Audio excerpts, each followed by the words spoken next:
یہ سارے بڑے سردار صحابہ ابو سفیان، صفوان بن امیہ، سہیل بن عمرو، حارث بن ہشام اور اکرمہ بن ابی جہل، یہ حضرت عمر کے پاس بیٹھے تھے مدینہ میں۔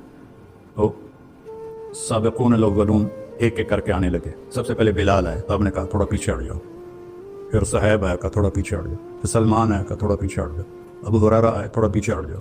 ایسے ان کو ہٹاتے ہٹاتے جوتوں تک پہنچا دیا۔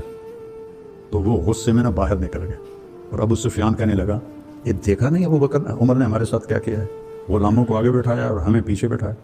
تو سہیل بن عمرو بڑے سمجھدار تھے، کہنے لگے ابو سفیان عمر کو ملامت نہ کرو، اپنے آپ کو ملامت کرو، اس میدان میں وہ ہمارے بڑے ہیں کہ انہوں نے کلمہ پہلے پڑھا، ہم پیچھے رہ گئے۔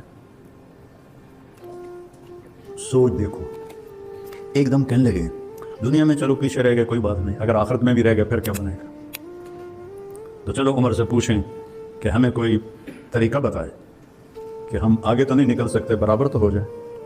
تو یہ سارے آ گئے۔ تو سہیل ابن عمر کہنے لگے عمر جو تو نے کیا ہے ہم نے دیکھا ہے، ہمیں منظور ہے، لیکن یہ بتاؤ کوئی ایسا طریقہ ہے ہم تمہارے آگے تو نہیں نکل سکتے، برابر ہو سکتے ہیں؟ ہم نے کہا ہاں۔ انہوں نے اللہ کی راہ میں جانے دی، تم بھی دے دو تو ہو جاؤ ٹھیک۔ تو یہ سارے واپس آئے، 400 قریش کے سردار یہ مکہ سے نکلے۔ حارث ابن ہشام نے جب مکہ چھوڑا، ابو جہل کے بھائی، چھوٹے بھائی، تو سارا مکہ ان کو چھوڑنے باہر آیا، عورتیں بھی، مرد بھی، بچے بھی، وہ سارے رو رہے تھے۔ تو حارث نے ان کو دیکھا تو کہا یا اہل مکہ ما ترکنا مکہ رغبۃ عنہا، مکے سے بے رغبت ہو کر مکہ نہیں چھوڑ رہے ہیں، بلکہ ایک صدا دینے والے نے صدا لگائی، ہمارے غلام لبیک کہہ گئے، ہم پیچھے رہ گئے۔ کیوں؟